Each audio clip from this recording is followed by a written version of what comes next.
এরকম কর্নফ্লাওয়ার আর baking powder ছাড়াই perfect ফুলকো ফুলকো বেগুনি বানিয়ে ফেলুন, মুচমুচে আর ক্রিস্পি।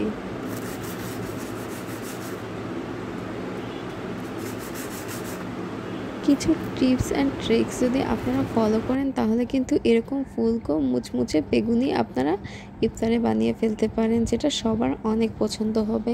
তো আমি বেগুনটা এভাবে স্লাইস করে নিয়েছি। এরপর 15 মিনিটের জন্য পানিতে লবণ হলুদ মিশিয়ে সেটা ভিজিয়ে রাখবো। এরপর বেসনের মিশ্রণটা তৈরি করার জন্য আমি 1.5 কাপ মতো বেসন দিয়ে দিচ্ছি। এরপর আমি চালের গুঁড়া দিচ্ছি 3 স্পুন মতো, আর দিয়ে দিচ্ছি 4 স্পুন মতো ময়দা, 1 স্পুন হলুদের গুঁড়া, 1 স্পুন মরিচের গুঁড়া দিয়ে দিচ্ছি, সাথে 1 চামচ দিয়ে দিচ্ছি ধনার গুঁড়া আর 1/2 চামচ মতো জিরা গুঁড়া। এবার খুব ভালোভাবে মিশ্রণগুলো মিশিয়ে নেব। আমি কিন্তু এখানে কোনো প্রকার বেকিং পাউডার ইউজ করছি না, সো এটা বাচ্চারা কিন্তু খুব মজা করে খেতে পারবে। এরপর পানি দিয়ে দিচ্ছি, পানিটা পরিমাণ মতো দেবেন। দেখুন আমি অল্প অল্প পানি দিয়ে ভালোভাবে মিশাতে থাকছি।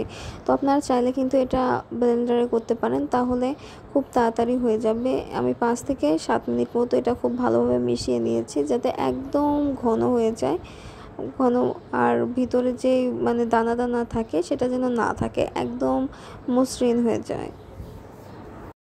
তো আমার এখানে 1 কাপের একটু বেশি পানি লাগছে, আপনারা কিন্তু অল্প অল্প করে দিয়ে মেশাতে থাকবেন যেন বেশি পানি না হয়ে যায়।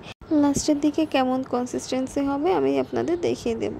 তো দেখুন আমি খুব আস্তে আস্তে কিন্তু ভালোভাবে মিশিয়ে নিয়েছি। আপনারাও টাইম নিয়ে ধৈর্য ধরে মিশিয়ে নেবেন। আর যদি হাতের কাছে ব্লেন্ডার থাকে তাহলে ব্লেন্ড করে নিতে পারেন, ওটাই আরও সহজে হয়ে যাবে আর খুব ভালো মসৃণ হয়ে যাবে। আর হওয়ার পরে কিন্তু আমি 15 মিনিট মতো ঢেকে রেখে দেবো, সাইডে রেখে দেবো। আপনারা চাইলে গরম জায়গায় রাখতে পারেন, এতে কিন্তু আরও ভালো এটা ফুলে যাবে, খুব ভালোভাবে মিশে যাবে। দেখা যায় দোকানের বেগুনিগুলো কিন্তু অনেক মোটা থাকে, কিন্তু খেতে কিন্তু ভালো লাগে না, কারণ কেমন আটা আটা থাকে। আপনারা বাসায় বানালে কিন্তু এগুলো অনেক বেশি ফুলকো হবে, মুচমুচে হবে, আর বানানো কিন্তু অনেক সহজ। দেখুন এরকমভাবে পড়ছে, এরকম লেভেলের কনসিস্টেন্সি আপনারা রাখবেন। এরপর আমি একটা প্যানে তেল দিয়ে দিচ্ছি। এরপর তেলটা গরম হলে গরম তেল কিছুটা এর ভিতর দিয়ে দেব। তো এটা কিন্তু একটা টিপস যে আপনারা যখন গরম তেলটা দেবেন, দিয়ে খুব ভালোভাবে মিশিয়ে নেবেন। মিশিয়ে নিলে কি হবে, মিশ্রণটা কিন্তু খুব ভালো হবে আর এটা কিন্তু ফুলতেও হেল্প করে। তো এইটা আপনারা খুব ভালোভাবে ফলো করবেন। এটা আমার আম্মু শিখিয়েছে, এটা আসলেই অনেক কাজে দেয়। আপনারা এভাবে ইউজ করলে আপনারা দেখবেন যে আপনাদের বেগুনিগুলো অবশ্যই ফুলবে। দেখুন আমি একটা চামচ দিয়ে এই তেলটা উপরে দিয়ে দিচ্ছি, কারণ আমাদের কিন্তু বাসায় তেলের পরিমাণটা খুব বেশি থাকে না। দোকানে যেহেতু বড় কড়াইয়ে ভাজে, তো এই জন্য আরও বেশি ফুলে যায়। তো আপনারা তেলটা কিন্তু আর একটু গায়ের উপরে এভাবে দিয়ে দেবেন, তাহলে কিন্তু উপরটা খুব সুন্দরভাবে ফুলে যাবে। দেখুন কতটা সুন্দরভাবে ফুলে যাচ্ছে, দেখতেও কিন্তু অনেক বেশি ইয়াম্মি লাগছে। আর এগুলো কিন্তু খুবই মুচমুচে আর এত বেশি টেস্টি হয় বাসায় বানালে, মানে একবার জাস্ট এভাবে ট্রাই করবেন, দেখবেন আপনার বেগুনি একদম পারফেক্ট হতে বাধ্য। তো আমি আরও 2টা বেগুনি আপনাদের ভেজে দেখিয়ে দিচ্ছি যে কীভাবে আপনারা ভাজবেন। দেখুন কোনো প্রকার কিন্তু মানে কঠিন কিছু না, জাস্ট ইজি। জাস্ট আপনারা চামচ দিয়ে তেলটা এভাবে উপরে দিয়ে দেবেন। দেখুন কতটা সুন্দরভাবে কিন্তু ইজিলি ফুলে গেল। আবার আরেকটা দিয়ে দিচ্ছি সাইডে। আপনাদের যখন একটা এরকম হয়ে যাবে তারপর সাইডে আরেকটা দেবেন। আর জায়গা যদি থাকে বড় কড়াই করেন তাহলে আরও দিতে পারেন, বাট এক একটা করে করবেন। যখন ওইটা ফুলে যাবে তখন আরেকটা দিয়ে দেবেন।